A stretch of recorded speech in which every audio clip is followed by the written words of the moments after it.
So what I want to do is something different. It's not that you're going to get up and dance a hora now. What you're going to think about is I'm going to put it on its head.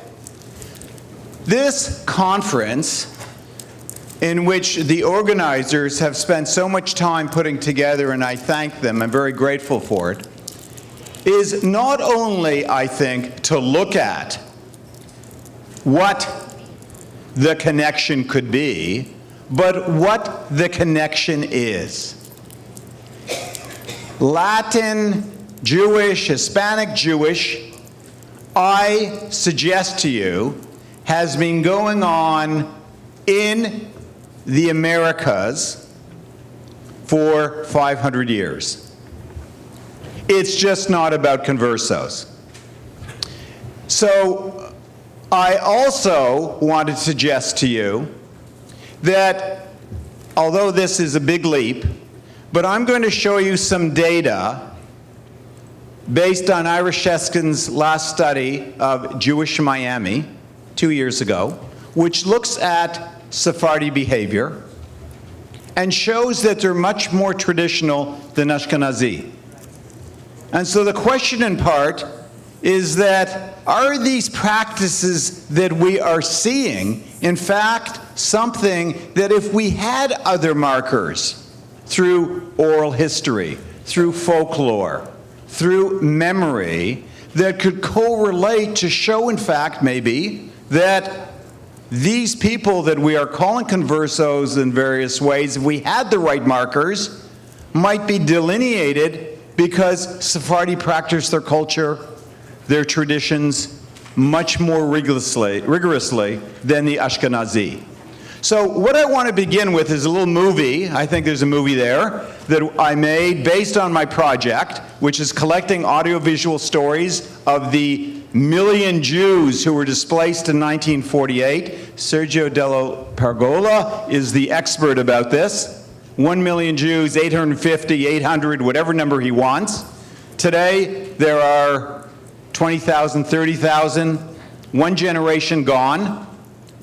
And we are trying to get those stories in the same way that Spielberg collected Holocaust stories, because think of it, Jews in Iraq go back to the time of Jeremiah, go back to the time of the Babylonian Talmud, 150,000, 1948, 3 today. Libya, 1948, 38,000, 0 today.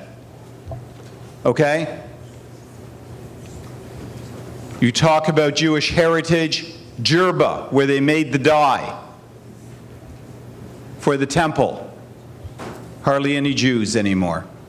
We have to get those stories just as we get the stories of the Holocaust survivors. And we have to change the narrative of Jewish peoplehood so the Sephardi have a voice again.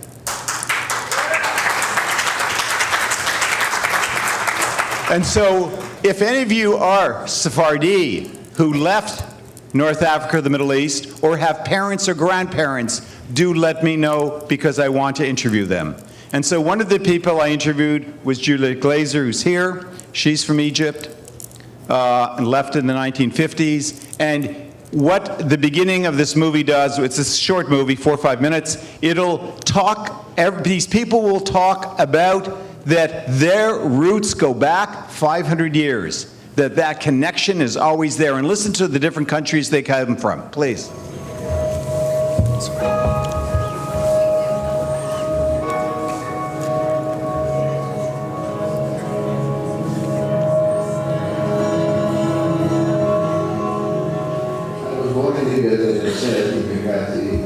Father was also born in Benghazi, and his ancestors go back all the way to about 1500.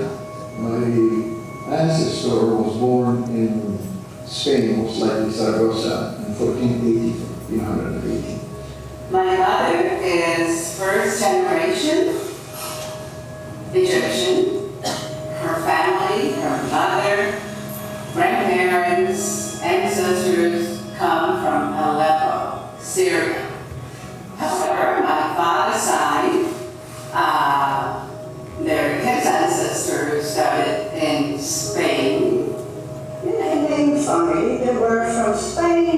away from Spain, as well most of the Jewish people, and they're going to Italy. Okay, so we're now in Miami, Florida. That's where we end up with these people that have come from all over the place. Miami's become their home.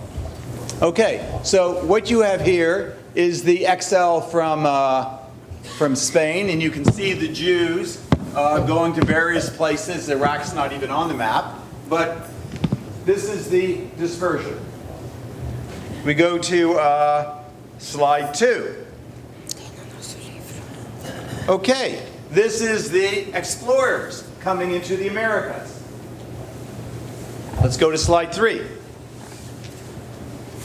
This is Ponce de Leon coming to Florida in 1513. It's the oldest continuous city, St. Augustine, 1565.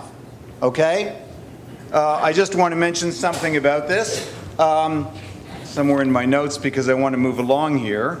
On the 1991, on the eve of the 500th anniversary of Columbus arriving in the Americas, I asked Professor Eugene Lyons, a specialist in Spanish colonial Florida and the director of the St. Augustine Foundation, if he could navigate the data and ascertain if conversos came to Florida. In his view, the third Spanish governor of Florida, Pedro Menendez Marquez, 1577-1589, was a Marrano. Just a scholar, not Jewish, in charge of the St. Augustine records, spent an enormous amount of time in the archives in Spain. Okay, let's go to slide 4. Okay, here we have Jewish migration to the Americas. So if you read books like Seymour Liebman, we know the Inquisition was already in Mexico City in 1528. We know that it was in Colombia in the 17th century, etc. So we have Jews in the Americas. Okay, let's move on to slide 5. So this is Florida, and what we know is that in the Treaty of Paris in 1763, what happened was that Florida no longer was Spanish, it became British for about 20 years. Places like Quebec no longer was French, became British. Treaty of Paris, sort of, you know, the New World as it was called, they just switched territories. And Jews, Sephardi Jews, practicing Sephardi Jews who lived in New Orleans because Louisiana became Spanish, moved over to Florida. So the earliest record we have of practicing Jews is coming to Pensacola, which is in the top left there. Sorry, not there, it's over here. Pensacola here in 1763. That's the earliest we have. But my argument, of course, is that in the 16th century, you have already conversos coming in for a period of 150 years. Let's move to the next slide. So the next slide you have is Moses Levy. His ancestors were Hispanic, Ibn Yuli. They had migrated post the expulsion edict of 1492 to Morocco. With changing political winds, Moses migrated to Gibraltar, changed his name to Levi, Ashkenazi. Why Levi? Obviously part of the Levite tribe. In due course, he went to St. Thomas in the Caribbean and built up a business. And we, of course, know that St. Thomas has the oldest continuous synagogue in the Caribbean. In 1816, he hears about a real estate deal in Florida. That's not new. We hear about this all the time. And he purchases 50,000 acres. And what's interesting is that why does he purchase this? He purchases it because in 1821 it becomes a territory, and he wants to set up the new pilgrimage. He's a devout practicing Jew. He rigorously keeps the Sabbath, reads from the Torah.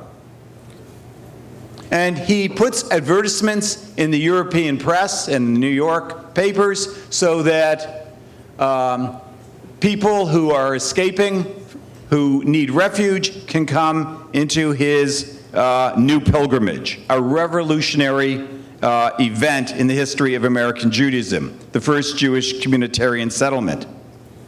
Anyhow, what happens is that malaria, swamps, mangroves, it fails, Seminole War, Indian War, and it gets burned down. But his son, meanwhile, he becomes a legislator, and he is the George Washington of Florida. A Sephardi Jew is the first Jewish member of the Senate. And not only that, which is even more interesting, is that he does not keep the name Levi. He goes back and chooses his pedigree, his Hispanic Sephardi name, Ibn Yuli. And he's known as David Levi Yuli. Now, anyone here grew up in Florida? Okay, did you learn this in your schools? Anyone go to Jewish schools at all? Did you learn that the first Jewish senator was a Sephardi Jew from Florida? What is wrong with our Jewish curriculum? He was a senator before Judah P. Benjamin, who, by the way, was also a Sephardi Jew. No one was talking Ashkenazi yet, by the way. So David ends up building the railroad. Next slide. And he secedes from the Union in 1861, and he ends up intermarrying. He marries the former governor of Kentucky, his daughter. Her name's Nancy Wycliffe, and his 4 children are all brought up as Christian, although David never converts. Now, if we can go to the next slide. In 2000, they ended up naming a county after him, and there's a city named after him. But for the most part, it's because of Florida historical evolution in terms of heritage landmarks, nothing to do with his Jewish heritage. Okay, so we can go to the next slide. So, I'm not able to, I tried when Chaim Beinart was alive to track this down. He was very helpful to me. And I could begin in 1640, and you can track the family history. And the family, everyone writes about it in his records that it's a Spanish family, but I can't get those few generations. And you can see it moves on. The next slide, there's Moses. Next slide. And there's Moses at the top, and then you see Elias, and then you see his children, David's brother, and this is where we are today. Now, what's interesting about this, just conceptually, is that for conversos, what we're saying is they were forcibly converted, and what we're doing is saying, are they in any way Jewish today? What are the markers to identify them as Jewish? But what's happened to the experience of Jews in the United States is totally the opposite. It isn't forced conversion. They're assimilating. 4% in 1960, 50% today. But the Sephardi are much less assimilating than the Ashkenazi.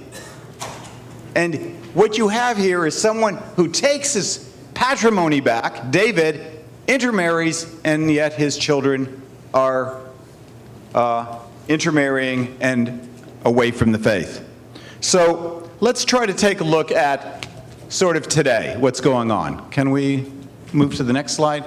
So what you see is that in, this is Irish Eskin, 2014, that the number of Hispanics, Jewish adults, the number of Sephardi, the number of Israeli what the numbers are in total here. There's about 100,000 Jews in Dade County today.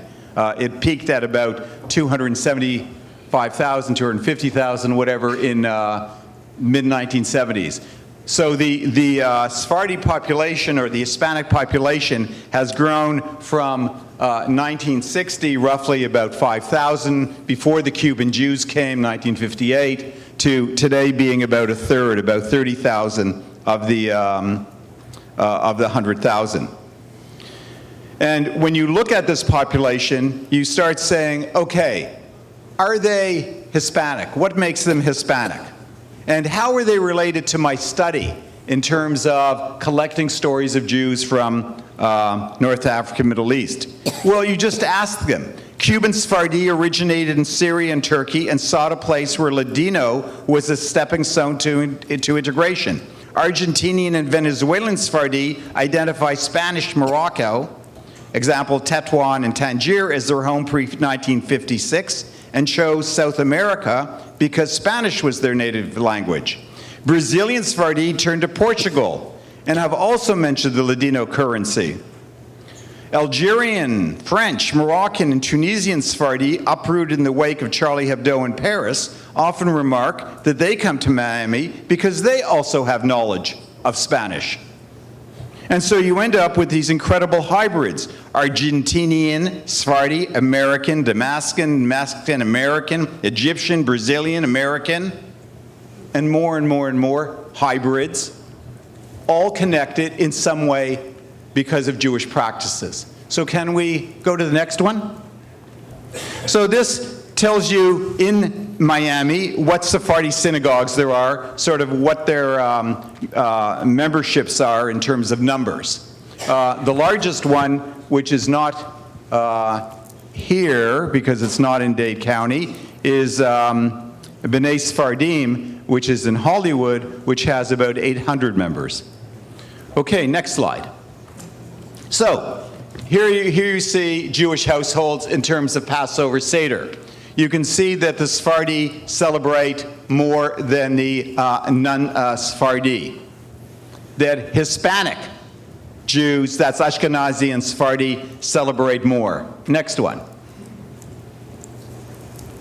Hanukkah, same thing. Next one. This, of course, becomes extremely important now because you can see it's nearly double in terms of actually doing things that aren't just Hanukkah. This is much more commitment. And same with the Hispanic, it's double. Okay, next one. Now you're really getting to it when you get to kosher. Kosher, okay? Now, think of it. When you think of conversos, what are they doing? They usually light Sabbath candles. I mean, if you're going to think of something, a marker, and they don't eat pig. Now, I don't know how we can correlate this, but I'm just trying to tease you. So, what am I trying to do here? I'm trying to say that ethnic Jewish Hispanic identity has been instrumental in transforming the Florida landscape and more broadly, United States. Shared meanings, cultural heritage, and historical legacies are reintegrating. This conference is but one example of reconnecting roots, and thank you for letting me share with you.